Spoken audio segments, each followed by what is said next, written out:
Hi friends, எல்லோரும் நல்லா இருக்கீங்களா? இன்றைக்கி நம்ம பார்க்க போகிறது ஒரு க்ளீனிங் டிப்ஸ் தான். 3 மந்த்ஸ்க்கு முதல்ல இந்த டிப்ஸை நான் செய்வேன். பாதி செஞ்சுட்டு இருந்தேன். சரி, உங்கள்கிட்டையும் ஷேர் பண்ணலான்னு தான் இந்த வீடியோ எடுத்தேன். அது என்னென்னா, நம்ம டீ வடிகட்டியெல்லாம் வடிகட்டி அந்த ஓரத்தில் எல்லாம் கரையாக இருக்கும். அதை எப்படி போக்குறதுனா, ஒரு 4-5 லெமன் எடுத்து சுடு தண்ணியில் போட்டு நல்லா கொதிக்க வச்சுக்குங்க. அதுக்கப்புறம் நம்ம வடிகட்டியெல்லாம் உள்ளே போட்டுட்டு கொஞ்சமாக பேக்கிங் சோடா, அதுக்கப்புறம் நம்ம என்ன பாத்திரம் விளக்குவோமோ அந்த லிக்விடு கொஞ்சம் சேர்த்து ஒரு ½ an hour 20 minutes to ½ an hour நல்லா ஊறட்டும்.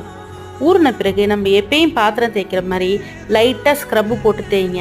அப்படி இல்லைன்னா பல்லு விளக்குற ப்ரஷ் இருந்ததுன்னா லைட்டாக, ரொம்பலாம் நீங்கள் ஸ்ட்ரெயின் பண்ணணும்னு அவசியம் இல்லை. லைட்டாக தேய்ச்சிங்கனாவே புதுசு வாங்கின மாதிரி எங்கெங்கெல்லாம் கரை இருக்கோ அதெல்லாம் அப்படியே போயிடும். இந்த வடிகட்டி நான் நெருப்பில் காமிச்சிட்டேன் ஒரு தடவை. ஸோ அதனால் அது அப்படி இருக்குது. மற்றபடி எல்லா கரையும் போயிடும்.